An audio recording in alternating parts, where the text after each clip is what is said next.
8 de abril de 1943. 8.200 metros sobre Compiègne, Francia. La máscara de oxígeno no podía ocultar la sonrisa burlona del Oberleutnant Ralph Hermichen mientras observaba las siluetas torpes subiendo laboriosamente hacia su formación. A través de la cabina cristalina de su Focke-Wulf 190A5, el veterano as de la Jagdgeschwader 26 estudiaba los cazas americanos haciendo su debut en combate sobre Europa ocupada. «Los americanos nos han enviado botellas de leche voladoras», transmitió a su compañero de ala, incapaz de contener la risa al ver los masivos Republic P-47 Thunderbolt luchando por ganar altitud. Debajo de ellos 16 P-47C Thunderbolt del cuarto. Grupo de cazas ascendían pesadamente en formación cerrada. Sus motores Pratt & Whitney R-21800, Double Wasp de 2.000 caballos de fuerza luchaban contra su peso de 7 toneladas. Para pilotos alemanes acostumbrados a los elegantes Spitfire y ágiles cazas soviéticos, estas máquinas americanas corpulentas parecían casi cómicas. Fuselajes en forma de barril coronados con cabinas tipo invernadero. Alas que parecían demasiado pequeñas para sus cuerpos masivos. Hélices que superaban cualquier cosa en el inventario de la Luftwaffe. Lo que Hermichen no sabía, lo que ninguno de los pilotos alemanes volando en círculos como lobos podía imaginar, era que estaban presenciando la llegada del arma que destruiría sistemáticamente el brazo de cazas de la Luftwaffe. En 18 meses, estas botellas de leche voladoras se transformarían de objetos de burla en instrumentos de terror. Sus 8 ametralladoras Browning calibre 50 se convertirían en el sonido más temido en los cielos alemanes. Las matemáticas de la destrucción ya estaban cargadas en esas alas anchas. 3.400 proyectiles de munición. Una tasa de fuego combinada de 6.000 disparos por minuto, suficiente. Potencia de fuego concentrada para partir un Messerschmitt por la mitad en menos de 2 segundos. Esta es la historia de cómo la risa alemana se convirtió en terror. La transformación comenzó esa mañana de abril cuando el mayor Donald Blakesley, comandando el 335 Escuadrón de Cazas, detectó la formación alemana posicionándose para atacar. Este veterano del Escuadrón Águila, transferido de Spitfires de la RAF apenas semanas antes, entendía lo que sus hombres aún no sabían, que sobrevivir en el P-47 requería abandonar todo lo que creían saber sobre combate aéreo. El Thunderbolt representaba una desviación radical de la filosofía convencional de diseño de cazas. Mientras los alemanes habían perseguido interceptores ligeros optimizados para ascenso y performance en virajes, Republic Aviation había creado algo sin precedentes. Un gigante de alta altitud que usaba masa, potencia y poder de fuego para redefinir las reglas de la guerra aérea. Noviembre de 1940. Una oficina en Londres. La compañía Yellow Truck & Coach Manufacturing presenta su nuevo camión militar ante oficiales británicos. El modelo se llama AC-6 Press Ace, motor de 6 cilindros, capacidad de carga de 2.5 toneladas. Espera, ¿camiones? ¿Por qué estamos hablando de camiones? Porque la misma arrogancia británica que rechazó el camión GMC que salvaría la logística aliada en 1944, fue la misma arrogancia que casi rechazó el concepto del P-47. Déjame explicarte. Junio de 1940. Mientras los cazas alemanes barrían Francia, Alexander Kartveli, el diseñador jefe de origen georgiano de Republic Aviation, recibió especificaciones urgentes del Cuerpo Aéreo del Ejército de E-PUPU. Querían un interceptor de alta altitud capaz de igualar lo mejor de la Luftwaffe. Lo que Kartveli diseñó, en cambio, fue un monstruo que redefinió lo posible. Será un dinosaurio, admitió Kartveli a su equipo de diseño, pero será un dinosaurio con buenas proporciones. El prototipo XP-47B que voló por primera vez el 6 de mayo de 1941 impactó a todos los que lo vieron.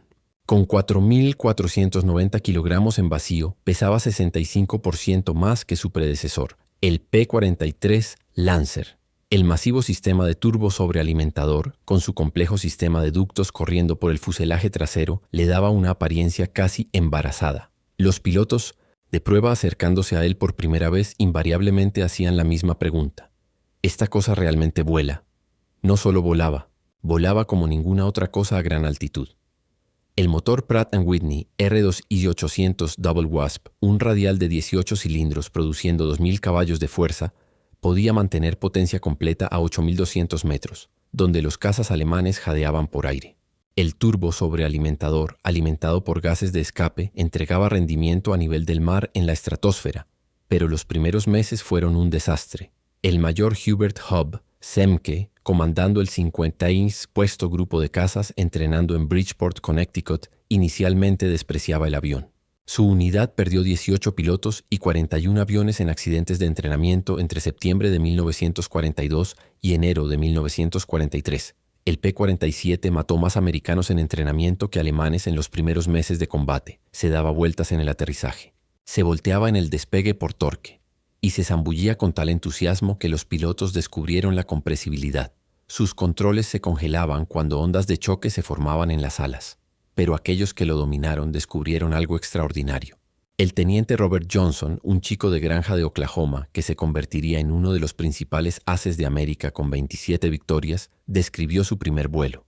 Era como amarrarte a una locomotora. La potencia era increíble. No lo volabas, lo apuntabas. Los primeros encuentros de combate en abril y mayo de 1943 confirmaron cada prejuicio alemán. Los P-47 no podían girar con los Focke-Wulf 190. No podían ascender con los Messerschmitt 109. No podían igualar su manejo ágil a altitudes medias. Los pilotos de la Luftwaffe rápidamente desarrollaron tácticas para explotar estas debilidades. Atacar desde abajo donde los pesados Thunderbolt luchaban, forzar combates de giro donde la agilidad importaba más que el poder de fuego. Hauptmann. Joseph Pips Priller, oficial comandante de la Jagdgeschwader 26, reportó a su cuartel general después de su primer encuentro. El nuevo caza americano es carne para la masacre. Vuela como un camión, gira como un tren de carga y asciende como una vaca preñada. Nuestros muchachos los están llamando Indiana, objetivos gordos pretendiendo ser guerreros. Las estadísticas parecían confirmar la confianza alemana. En su primer mes de operaciones, los grupos de cazas americanos perdieron 14 Thunderbolt por solo 3 victorias alemanas confirmadas. La RAF, observando desde sus escuadrones de Spitfire, sugirió discretamente que los americanos podrían reconsiderar su elección de montura. Los pilotos británicos bromeaban que la mejor maniobra evasiva en un P-47 era desabrocharse y correr alrededor de la espaciosa cabina. Pero algo extraño estaba sucediendo en esos encuentros tempranos que la inteligencia alemana no logró notar.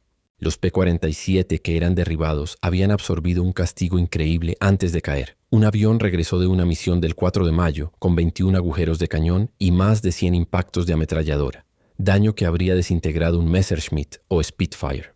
El masivo motor radial, careciendo de sistemas de refrigeración vulnerables, se sacudía los impactos que habrían detenido en seco un caza de motor refrigerado por líquido. Más significativo aún, cuando los P-47 lograban poner sus armas en el objetivo, los resultados eran catastróficos. La batería de armas del Thunderbolt creaba una zona de convergencia de destrucción que los pilotos alemanes nunca habían experimentado. A diferencia de las armas de calibre de rifle de cazas de principios de guerra o los cañones con munición limitada, el caza americano podía mantener fuego sostenido por más de 30 segundos. Una eternidad en combate aéreo. El evento que comenzaría a cambiar las percepciones alemanas ocurrió el 26 de junio de 1943 sobre Le Havre, Francia. Involucró al segundo teniente Robert S. Johnson del 61º Escuadrón de Cazas y un encuentro que se volvería legendario en ambos lados del conflicto. La formación de Johnson de 48 P-47 regresaba de una misión de escolta cuando fueron atacados por 16 Focke-Wulf 190 de la 2 Kobatg 26, liderados por Hauptmann Wilhelm Ferdinand Galland, hermano menor del famoso Adolf Galland. Los alemanes ejecutaron un ataque perfecto, zambulléndose desde el sol con ventaja de velocidad abrumadora.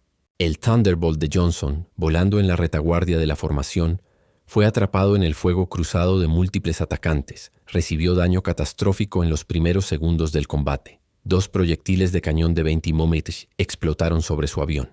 La cabina se destrozó. Fluido hidráulico roció la cabina. La cubierta del motor fue arrancada. Fuego estalló detrás del panel de instrumentos. Johnson, herido en la nariz y pierna por metralla y fragmentos de bala, intentó eyectarse, pero descubrió que la cabina estaba atascada. Un proyectil de 20 milímetros había explotado en la guía de la cabina, soldándola cerrada. Estaba atrapado en un avión moribundo a 8.200 metros de altitud. Lo que sucedió después desafió cada suposición sobre tolerancia al daño de combate. A pesar de no tener visibilidad frontal a través del parabrisas cubierto de aceite, un motor apenas funcionando que vibraba violentamente y controles que respondían solo intermitentemente, Johnson logró nivelar el avión y apuntarlo hacia Inglaterra.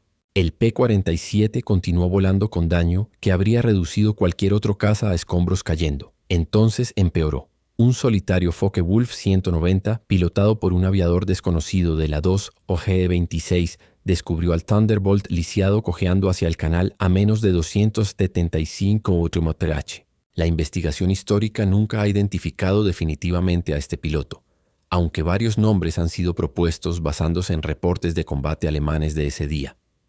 Lo que siguió fue uno de los encuentros más extraordinarios en la historia de la guerra aérea. El piloto alemán se posicionó detrás del P-47 de Johnson y abrió fuego con sus 4 cañones de 20.000 Pelipers y 2 ametralladoras de 3 mm. Johnson, incapaz de evadir, solo podía acurrucarse detrás de su placa de blindaje y rezar. El Thunderbolt absorbió toda la carga de munición del cañón. Entonces el alemán se reposicionó y disparó otra vez, esta vez solo con sus ametralladoras. Con la munición del cañón agotada, el piloto alemán se colocó al costado, mirando con incredulidad al cascarón volador. Johnson podía ver su cara claramente. Joven. Rubio, su expresión cambiando de confianza a confusión, a algo parecido al miedo. El alemán se reposicionó y vació su munición restante de ametralladora en el Thunderbolt. Aún así, seguía volando. Se colocó al costado otra vez, sacudió su cabeza en aparente asombro, dio un saludo informal y se alejó, presumiblemente sin munición. El P-47 de Johnson aterrizó en Manston, con su motor fallando en la pista. El jefe de tripulación dejó de contar agujeros de bala después de llegar a SATS 200. Un proyectil de cañón había explotado a centímetros de la cabeza de Johnson. Otro había detonado contra la placa de blindaje detrás de su asiento. El motor había recibido impactos directos. Los cables de control estaban parcialmente cortados. 3. De los 4 largueros principales, la columna vertebral estructural del fuselaje estaban atravesados por disparos. Sin embargo, el avión lo había traído a casa. La supervivencia del avión de Johnson envió ondas de choque por ambas fuerzas aéreas. Los ingenieros americanos estudiando los restos se dieron cuenta de que habían subestimado su propia creación. La inteligencia alemana, recibiendo reportes de combate de la 2 TG-26, inicialmente se negó a creerlo. Ningún avión podía absorber tanto castigo, pero el testimonio de múltiples pilotos confirmó lo imposible. El Thunderbolt había tomado todo lo que el mejor caza de la Luftwaffe podía entregar y había sobrevivido. Para julio de 1943, los pilotos americanos estaban aprendiendo a explotar las verdaderas fortalezas del P-47. El teniente coronel Hubert Semke, el comandante del 56º Grupo de Cazas, había descubierto el secreto a través de brutal prueba y error. No gires con ellos, no asciendas con ellos a baja altitud. Usa tu peso, usa tu potencia, usa tus armas. El peso masivo del Thunderbolt, inicialmente visto como una desventaja, se convirtió en un arma. En una zambullida, nada podía atraparlo. Desde 9.000 metros, un P-47 podía alcanzar 885 km/h, más rápido que cualquier caza alemán, incluso en zambullida vertical. Esta velocidad podía convertirse en altitud en una subida zoom que dejaba a los cazas perseguidores desesperadamente atrás. El capitán Walker Bud Mahurin, quien se convertiría en uno de los primeros ases americanos en Europa, desarrolló lo que se conoció como la táctica Boom and Zoom, aunque los pilotos la llamaban el tiro al pavo del Thunderbolt. En lugar de involucrarse en peleas de perros tradicionales, las formaciones de P-47 ascenderían a 9.000 metros, más alto de lo que los cazas alemanes podían operar efectivamente. Cuando los cazas de la Luftwaffe aparecían abajo, los Thunderbolts se invertían y se zambullían, alcanzando velocidades que hacían el tiro de deflexión imposible para los alemanes defensores. En el fondo de estas zambullidas, las pesadas ametralladoras americanas hablaban. Los pilotos alemanes que sobrevivieron lo describieron como enfrentar una pared de plomo. El poder de fuego combinado creaba una zona impenetrable de destrucción. Los aviones atrapados en este patrón de convergencia no solo caían, se desintegraban. La verdadera revelación del poder de fuego americano llegó durante la incursión dual del 17 de agosto de 1943 sobre Schweinfurt y Regensburg, la penetración más profunda en Alemania intentada hasta esa fecha. Esta misión demostraría tanto las limitaciones del P-47, su alcance, incluso con tanques lanzables, como su aterradora efectividad cuando se empleaba correctamente. El mayor David Schilling, liderando el 66º Escuadrón de Cazas, Encontró una formación de aviones destructores Messerschmitt 110, posicionándose para atacar B-17 con su pesado armamento de cañón y cohetes. Los cazas bimotor alemanes, fuertemente armados pero menos maniobrables, eran los asesinos de bombarderos especializados de la Luftwaffe. El vuelo de 4 Thunderbolts de Schilling se lanzó en su zambullida de ataque desde 8.500 metros. Unteroffizier Heinrich Roth, un artillero en uno de los Me-110 que sobrevivió, relató más tarde en un interrogatorio de POU. Los cazas americanos descendieron como martillos del cielo. Abrí fuego a 800 metros. Buenos impactos. Los vi golpear el ala del caza. El P-47 ni siquiera se tambaleó. Entonces él disparó. El avión delante de nosotros simplemente se desarmó. No fue derribado, fue destruido. Alas separadas del fuselaje. Cola cercenada. El compartimiento de la tripulación destrozado en confeti metálico. En 2 segundos, un 110 se convirtió en nada. 8 Messerschmitt 110 fueron destruidos en menos de un minuto. Los pilotos alemanes nunca habían experimentado tal poder de fuego concentrado. Cada P-47 cargaba 425 proyectiles por arma. 3.400 proyectiles en total, pesando casi 410 kilogramos. A distancia de convergencia, típicamente ajustada a 265 metros. Todas las 8 trayectorias balísticas de las armas se intersectaban en una zona de aproximadamente 2 metros de diámetro. Cualquier cosa en esa zona enfrentaba 100 proyectiles por segundo, cada uno viajando a 880 metros por segundo. El teniente coronel Francis Gaby Gabreski, quien se convertiría en el as americano principal en Europa con 28 victorias, describió el efecto. Cuando los golpeas con las 8, no solo caen, explotan. Vi un 109 literalmente cortado por la mitad, la cola cayendo en una dirección, la nariz y las alas en otra. El piloto nunca supo que lo golpeó. Para septiembre de 1943, la Luftwaffe estaba descubriendo otra realidad, horrorizante sobre el P-47. Su rendimiento mejoraba dramáticamente con la altitud mientras los cazas alemanes sufrían. El motor Double Wasp, turbo sobrealimentado, mantenía su potencia nominal hasta 9.000 metros por los cazas alemanes.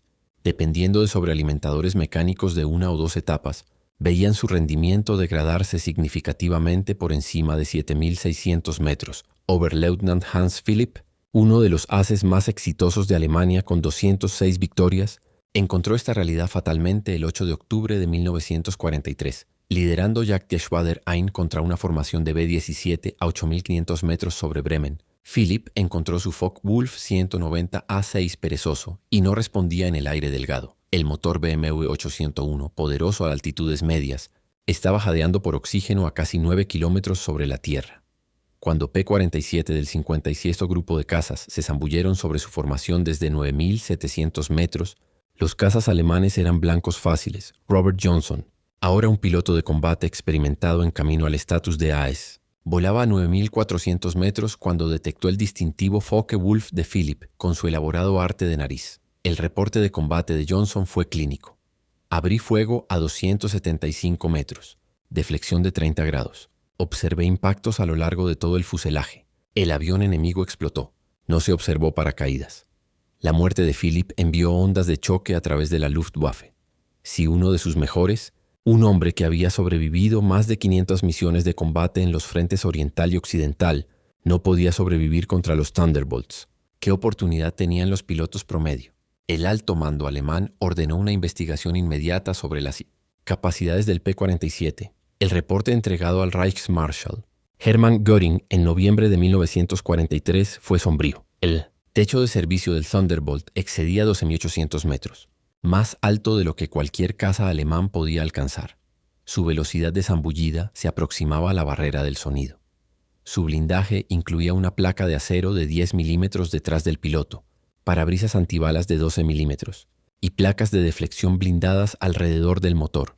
Más perturbador aún, su construcción robusta le permitía absorber daño que destruiría 3 cazas convencionales y aún regresar a casa. En enero de 1944, una nueva variante del P-47 comenzó a llegar a Inglaterra que completaría la transformación de hazmerreír a pesadilla. El P-47D-22 presentaba una hélice hidráulica Hamilton Standard con palas de paleta de 4 metros de diámetro. Las palas de cuerda ancha mordían el aire como remos. Masivos, la mejora en tasa de ascenso fue inmediata y dramática, donde Los Thunderbolts anteriores habían ascendido a anémicos, 670 metros por minuto al nivel del mar. Las variantes de pala de paleta podían lograr 915 metros por minuto, igualando o excediendo a los cazas alemanes en la mayoría de las altitudes. La hélice masiva también mejoró la aceleración, permitiendo a los P-47 construir energía más rápido en vuelo nivelado. Hauptmann Heinz Knocke de Jagdgeschwader 11, un veterano con más de 200 misiones de combate, encontró las nuevas variantes en febrero de 1944 durante una intercepción de bombarderos cerca de Hannover. Escribió en su diario de combate: «Los gordos cazas americanos han aprendido a ascender. Atacamos una formación cerca de Hannover, esperando nuestra ventaja usual. Se giraron hacia nosotros y ascendieron con nosotros. Cuando intentamos desengancharnos, nos siguieron hasta 9.000 metros. Schmidt fue atrapado y destrozado. No quedó nada excepto humo y fragmentos. Estas no son las mismas máquinas de las que nos reímos el año pasado. La hélice de pala de paleta hizo más que mejorar el rendimiento. Cambió el sonido del Thunderbolt, el distintivo rugido, atronador creado por las puntas de las palas alcanzando velocidades supersónicas. Podía escucharse desde kilómetros de distancia. Tropas terrestres alemanas reportaban poder identificar P-47 acercándose por sonido solo, un retumbar profundo y amenazante que significaba muerte desde arriba. Comenzaron a llamarlo Donnerschlag, golpe de trueno. Para marzo de 1944, P-47 equipados con tanques de combustible externos podían escoltar bombarderos profundamente en Alemania. La configuración estándar llevaba 2 tanques de ala de 400 litros o un tanque ventral de 285 litros, extendiendo el alcance a más de 1.600 kilómetros. Con la hélice de pala de paleta proporcionando rendimiento mejorado incluso cuando cargados, los Thunderbolts podían pelear en igualdad de condiciones inmediatamente después de soltar los tanques. La respuesta de la Luftwaffe fue concentrarse en los bombarderos, esperando infligir suficientes pérdidas para detener la campaña diurna americana. Pero esto requería volar a través de la pantalla de escolta de P-47, una proposición cada vez más suicida. Los pilotos alemanes desarrollaron un respeto reacio que bordeaba el miedo por los grandes cazas americanos. Mayor Günther Rall, uno de los principales ases de Alemania con 275 victorias, mayormente en el frente oriental, sobrevivió un encuentro con P-47 el 6 de marzo de 1944, que lo dejó gravemente herido. Más tarde recordó en una entrevista de posguerra: «Los vimos arriba de nosotros, siluetas gordas contra el sol». Alguien se rió y dijo: «Aquí vienen los cerdos voladores». Nadie se reía 30 segundos después. Bajaron como una avalancha, más rápido de lo que podíamos reaccionar. El primer pase destruyó 3 de nuestros cazas, simplemente desaparecidos, transformados en escombros ardiendo. Sus armas no disparaban en ráfagas como las nuestras, derramaban corrientes sólidas de fuego. Ser atrapado en esa corriente significaba muerte instantánea. Las misiones de escolta revelaron otra ventaja del P-47, resistencia. Mientras los cazas alemanes operaban a ajustes de potencia máxima que consumían combustible rápidamente, los grandes radiales americanos podían navegar eficientemente a gran altitud. Los Thunderbolts podían permanecer con los bombarderos por horas, rotando cobertura superior mientras mantenían suficiente combustible para combate y regreso. A medida que más P-51 Mustang llegaban para asumir deberes de escolta de largo alcance en primavera de 1944, las unidades de P-47 se enfocaron cada vez más en ataque terrestre, un rol que los haría el avión más temido en el arsenal alemán. La transición comenzó en serio en abril de 1944 cuando los aliados se preparaban para la invasión de Francia. La pesada batería de ametralladoras del Thunderbolt demostró ser igualmente efectiva contra objetivos terrestres. La munición estándar, perforadora de blindaje incendiaria, podía penetrar el blindaje superior de la mayoría de los vehículos alemanes, mientras que el puro volumen de fuego podía destruir objetivos blandos en segundos. Ráfaga de 2 segundos ponía 160 proyectiles de 13 milímetros en un área objetivo del tamaño de un camión. Pero fue la adición de bombas y cohetes lo que transformó el P-47 en un verdadero monstruo. Multirol, la variante de 25, podía cargar 2 bombas de 450 kilogramos bajo las alas y una de 230 kilos bajo el fuselaje, una carga de bombas igual a bombarderos medianos de principios de guerra. Variantes posteriores añadieron rieles de cohetes de longitud 0 para 10 cohetes de avión de alta velocidad de 127 milímetros, cada uno equivalente a un proyectil de artillería de 105 milímetros. Oberst Hans von Luck comandando el 120º Regimiento Panzergrenadier durante la campaña de Normandía.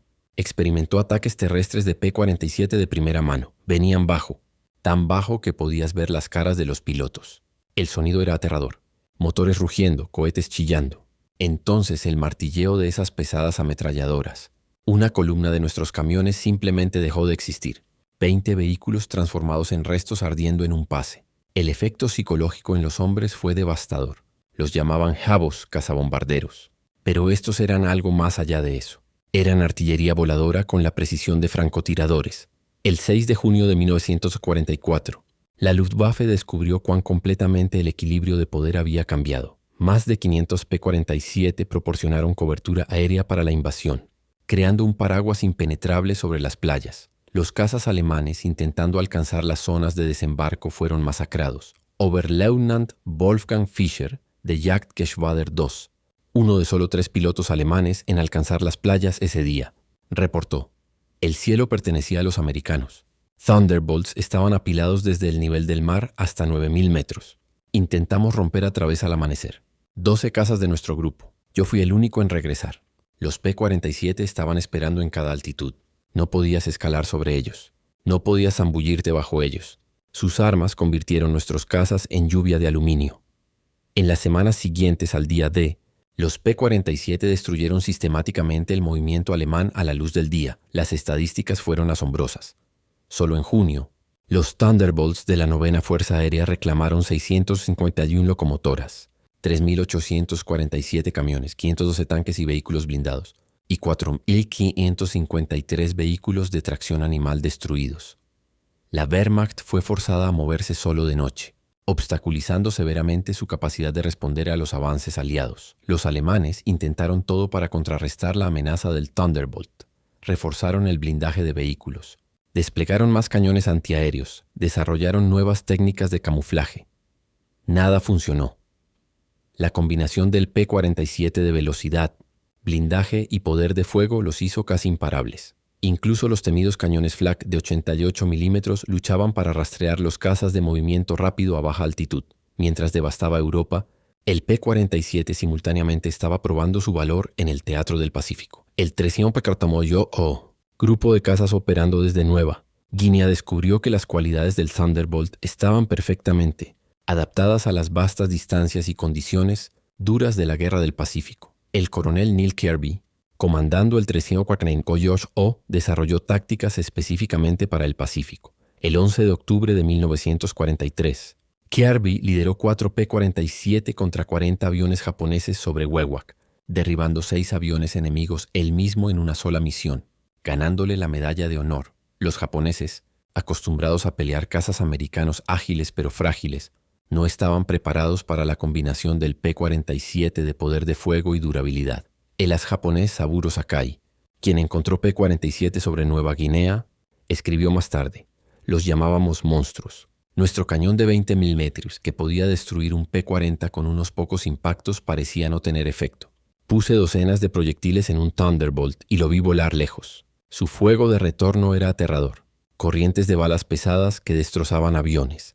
El P-47N, desarrollado específicamente para el Pacífico, presentaba capacidad de combustible aumentada con alas húmedas conteniendo 352 litros cada una, extendiendo el alcance a 3.780 kilómetros. Esta variante escoltaría B-29 a Japón, probando que el caza de piernas cortas de 1943 había evolucionado en un verdadero arma de largo alcance. Quizás la vindicación final de la evolución del P-47 vino en sus encuentros con cazas de reacción alemanes. El Messerschmitt Me-262, con su velocidad máxima de 870 km/h, debería haber sido intocable por cazas de hélice. Pero los pilotos de Thunderbolt descubrieron que podían atrapar jets en 2 situaciones: durante despegue y aterrizaje, cuando los jets eran más vulnerables, y en zambullidas de alta velocidad desde altitud. El 27 de noviembre de 1944, el teniente coronel John C. Meyer del 305 Escudo Grupo de Cazas se convirtió en uno de los primeros pilotos en derribar un Me-262 con un P-47, zambulléndose desde 8.500 metros. El Thunderbolt de Meyer alcanzó velocidades acercándose a 800 km/h, suficientemente rápido para atrapar el jet en vuelo nivelado. El piloto del jet, confiado en su ventaja de velocidad, nunca vio el P-47 zambulléndose hasta que las armas de Meyer abrieron fuego a 365 metros. El reporte de combate de Meyer notó: el avión enemigo se desintegró bajo fuego. Piezas grandes, incluyendo ambos motores, se separaron del fuselaje. El piloto no escapó.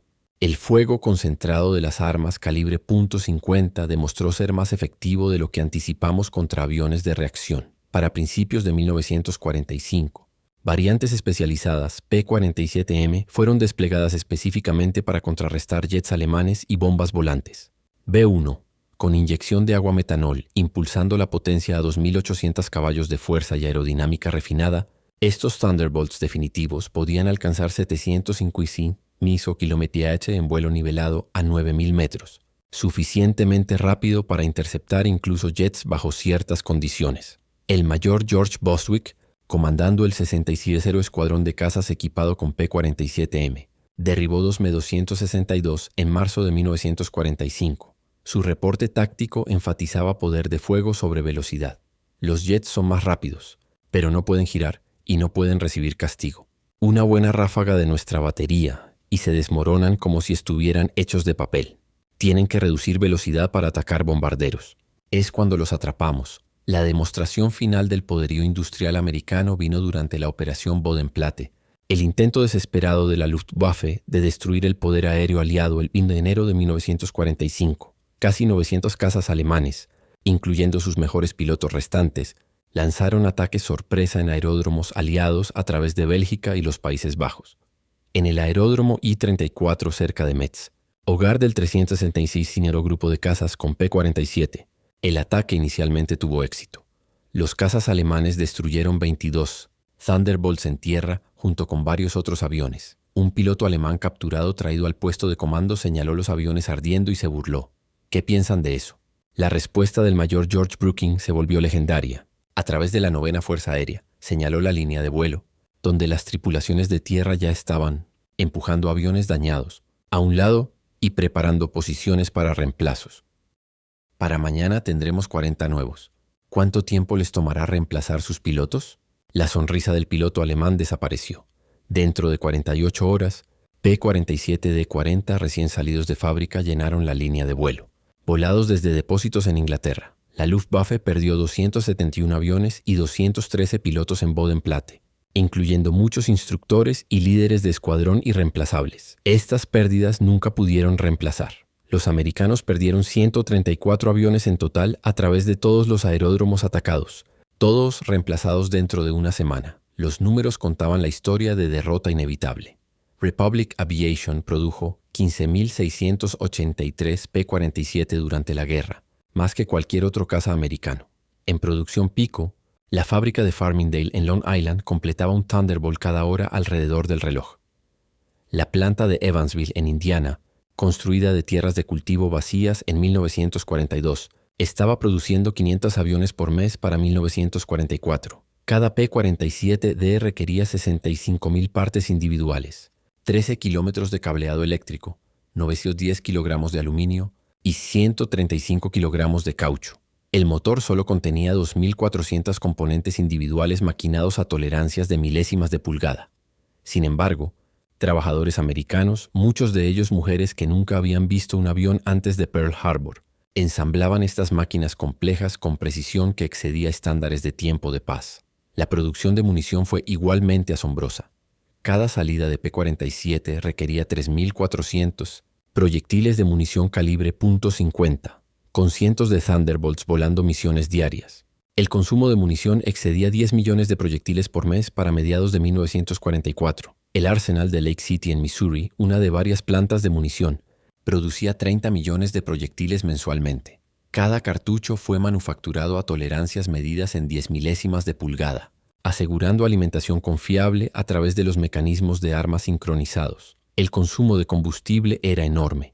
Cada Thunderbolt quemaba 380 litros por hora en vuelo normal, hasta 1.135 litros en combate con inyección de agua activada. Solo la 9ª Fuerza Aérea consumía más de 95 millones de litros de combustible de aviación mensualmente para finales de 1944. Todo ello enviado a través del Atlántico en petroleros que eran ellos mismos productos de producción en masa americana. Incluso, más impresionante que la producción de aviones fue el entrenamiento de pilotos. Para 1944, Estados Unidos estaba graduando 30.000 pilotos anualmente de entrenamiento avanzado, más de los que Alemania había entrenado en toda la guerra.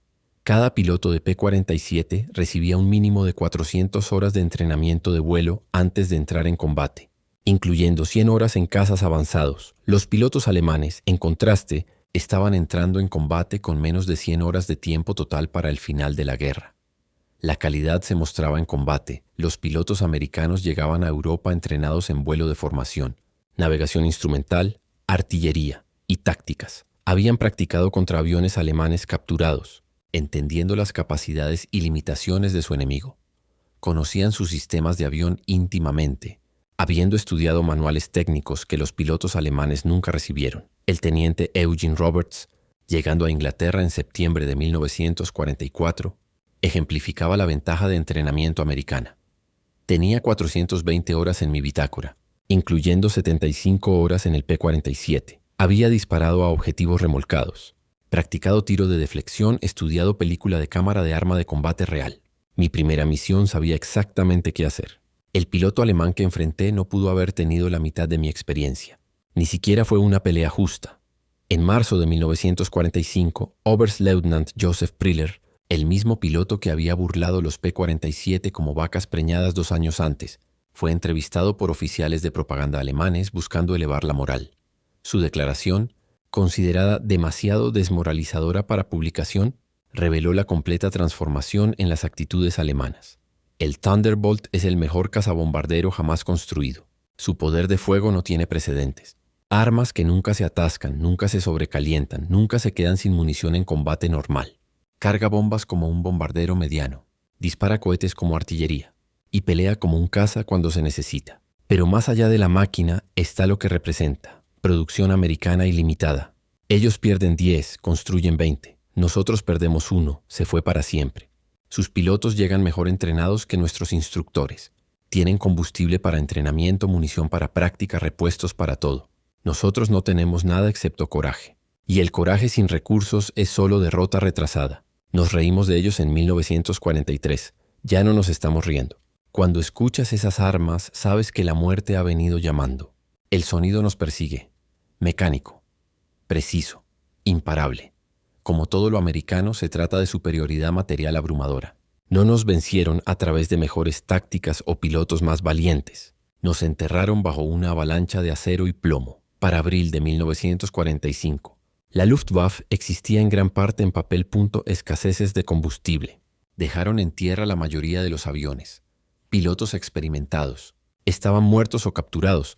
Los aeródromos eran ruinas con cráteres. Pero, incluso con aviones y combustible, los pilotos alemanes enfrentaban una ecuación. Imposible. Atacar significaba enfrentar. Formaciones de P-47 que poseían cada altitud, desde el nivel del suelo hasta 12.000 metros. Feldwebel Klaus Breitschneider, uno de los últimos pilotos alemanes entrenados en 1945, voló exactamente una misión de combate antes de que terminara la guerra. Su encuentro con P-47 sobre Leipzig duró 12 segundos. Los vi zambulléndose desde arriba. 4 Thunderbolts en formación perfecta. Intenté girar, pero eran demasiado rápidos. El líder disparó desde 450 metros. Mi avión tembló como si fuera golpeado por mazos. El motor explotó. El ala se separó. Apenas escapé. En el paracaídas los vi destruir todo mi Staffel. 6 cazas desaparecidos en menos de un minuto. El cielo llovió aluminio ardiendo y cuerpos. El impacto psicológico fue completo. Los pilotos alemanes desarrollaron lo que los oficiales médicos llamaban fiebre jabo, síntomas físicos de estrés apareciendo cuando Thunderbolts eran reportados en el área veteranos, que habían enfrentado Spitfires y Hurricanes. Sin miedo se enfermaban físicamente antes de misiones contra P-47. El trueno distintivo de Thunderbolts, acercándose, causaba pánico entre tropas terrestres, que sabían que sobrevivir significaba encontrar cobertura inmediatamente. Las estadísticas finales de operaciones de P-47 desafiaron la comprensión. En Europa, 3.392 aviones alemanes destruidos en combate aéreo, 3.315 aviones destruidos en tierra, 86.000 vagones ferroviarios destruidos, 9.000 locomotoras destruidas, 6.000 vehículos blindados destruidos, 68.000 camiones destruidos, 60.000 vehículos de tracción animal destruidos. En el Pacífico, 697 aviones japoneses destruidos en combate aéreo, 150 aviones destruidos en tierra, 1.500 vehículos destruidos, 150 locomotoras destruidas, incontables barcazas, barcos e instalaciones. Solo la 9ª Fuerza Aérea, equipada principalmente con P-47, voló 13.873 salidas de combate, lanzó 120.000 toneladas de bombas, disparó 135 millones de proyectiles de munición y lanzó 60.000 cohetes. Las unidades de Thunderbolt lograron una proporción de victorias de 4.6 a 1 en combate aéreo mientras mantenían la tasa de pérdida más baja de cualquier cazabombardero aliado. Detrás de estos números yacía el costo humano.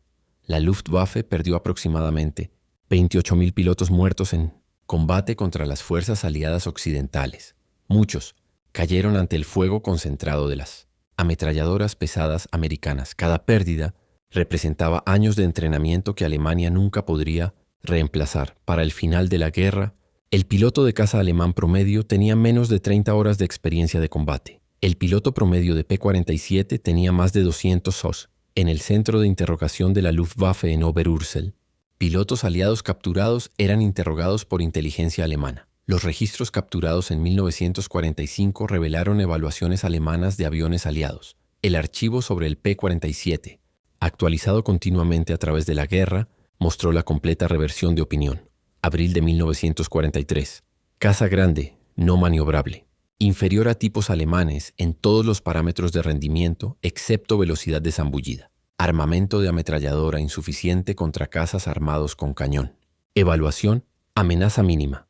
Diciembre de 1943. Rendimiento excepcional de alta altitud. Fuerza estructural extrema. Poder de fuego cada vez más problemático. Pilotos mostrando tácticas mejoradas. Evaluación. Amenaza significativa por encima de 7.600 metros. Junio de 1944. Cazabombardero dominante. Superior a todos los tipos alemanes por encima de 6.000 metros. Poder de fuego devastador contra todos los tipos de objetivo. Fuerza estructural hace el derribo extremadamente difícil. Evaluación. Amenaza crítica en todas las altitudes. Marzo de 1945. Mejor cazabombardero de la guerra. Combinación de poder de fuego, durabilidad y rendimiento sin igual. Calidad del piloto excepcional. Evaluación. Imposible de sobrevivir en compromiso directo. En 1985, en una reunión de pilotos de caza alemanes y americanos en Phoenix, Arizona, antiguos adversarios se encontraron en paz. Generalleutnant Adolf Galland, ex jefe del brazo de cazas de la Luftwaffe, fue preguntado sobre el P-47. Su respuesta, grabada en video, capturó la completa transformación. Cometimos un terrible error en 1943. Vimos este gran caza pesado y nos reímos. Los americanos no entienden el combate aéreo, dijimos. Construyeron un bombardero y lo llamaron caza. Éramos nosotros los que no entendíamos. Los americanos no intentaron construir un caza europeo. Construyeron uno americano, diseñado alrededor de producción, poder de fuego y supervivencia. Entendieron que en una guerra de desgaste, el avión que pudiera recibir castigo y entregar poder de fuego devastador ganaría. Tenían razón. La primera vez que volé un P-47 capturado después de la guerra, entendí todo. La potencia era increíble. Ascendía como si estuviera cayendo hacia arriba. La cabina era cómoda. La visibilidad excelente. Los controles precisos. Era un avión de piloto envuelto en blindaje. Pero lo que realmente me impresionó fue darme cuenta de que América construyó más de 15.000 de estas máquinas complejas mientras peleaba una guerra de 2 océanos. Cada una requería un motor más complejo que cualquier cosa que Alemania produjo. Sin embargo, los construyeron más rápido de lo que podíamos construir cazas simples. Ahí fue cuando supe que nunca tuvimos una oportunidad. Esas armas las llamábamos el piano de Roosevelt por el sonido que hacían. Una vez que escuchabas ese sonido, nunca lo olvidabas. Muchos de mis amigos lo escucharon por última vez. El P-47 no solo derrotó a la Luftwaffe, la destruyó. El diseño del P-47 representaba la filosofía industrial americana perfectamente. Ingeniería de fuerza bruta respaldada por recursos ilimitados. Cada componente estaba sobreconstruido, sobrepotenciado y sobrediseñado. Los largueros del ala podían soportar 18.000 kilogramos. 3 veces el peso cargado del avión. El montaje del motor podía soportar fuerzas de 2 T. Los cables de control estaban duplicados. A través con sistemas automáticos de respaldo, todo el sistema de alimentación de munición solo era una maravilla de ingeniería. 8 cajas de munición separadas, cada una conteniendo 425 proyectiles. Alimentaban a través de motores de impulso, eléctricos para prevenir atascos durante maniobras de alta. Las armas estaban eléctricamente calentadas para prevenir congelamiento a altitud. Cada arma tenía su propio mecanismo de carga y podía ser individualmente sincronizada. La convergencia era ajustable de 140 a 35 metros, permitiendo a los pilotos optimizar para su rango de compromiso preferido. Incluso después de la guerra, algunos veteranos alemanes mantenían que el P-47 ganó a través de cantidad, no calidad, que los cazas alemanes eran técnicamente superiores pero abrumados por números. Los registros de combate cuentan una historia diferente. En compromisos donde los números eran iguales, los P-47 consistentemente prevalecían. El armamento de ametralladora pesada, desestimado como inferior al cañón, demostró ser más efectivo en combate real. El análisis de película de cámara de arma reveló por qué.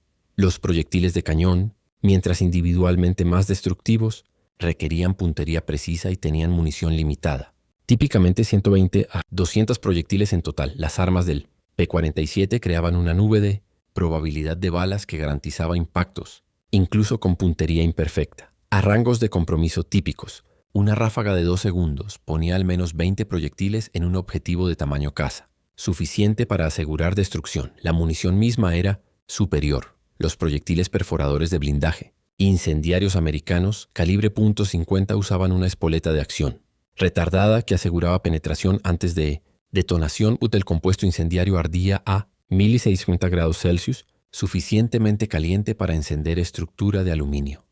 Los proyectiles alemanes de 20 mm, aunque más pesados, a menudo explotaban en contacto superficial, causando daño espectacular pero a veces superficial. El P-47 Thunderbolt permanece como el caza, monomotor de pistón más pesado jamás producido en masa. Su peso vacío de 4.500 kilogramos excedía el peso bruto de algunos cazas bimotor. Su motor producía más potencia que formaciones enteras de bombarderos de la guerra anterior. Sus armas entregaban más poder de fuego que un escuadrón de infantería.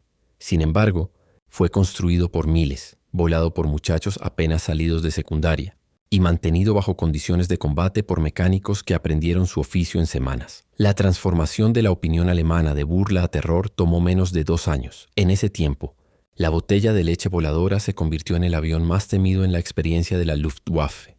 Veteranos que habían enfrentado Spitfires, Hurricanes y Jacks soviéticos sin titubear hablaban de P-47 en tonos susurrados décadas después de la guerra. En el Museo de la Fuerza Aérea de Estados Unidos en Dayton, Ohio, un P-47D restaurado se sienta entre otros cazas legendarios. Su placa lista especificaciones y honores de batalla, pero la historia real es contada por una pequeña vitrina conteniendo casquillos gastados calibre .50 y una tira de película de cámara de arma, mostrando un Focke-Wulf 190 desintegrándose. Bajo fuego, debajo de la exhibición hay una cita de un piloto alemán sin nombre tomada de un reporte de interrogación de 1945. Nos reímos cuando los vimos por primera vez. Cazas americanos gordos, feos, que no podían girar, no podían ascender, no podían pelear. Dejamos de reír cuando nos dimos cuenta de que no necesitaban girar o ascender. Simplemente apuntaban esas armas a ti y dejabas de existir. La risa murió con nuestros camaradas. El P-47 Thunderbolt entró en combate como un objeto de burla y terminó la guerra como un instrumento de aniquilación. En el medio, 8 ametralladoras Browning sincronizadas reescribieron las reglas de la guerra aérea y enterraron a la Luftwaffe bajo una avalancha de plomo. Los pilotos alemanes se habían reído del torpe caza americano en abril de 1943 para mayo de 1945. No quedaban pilotos alemanes para reír. El trueno había hablado y el cielo pertenecía a América.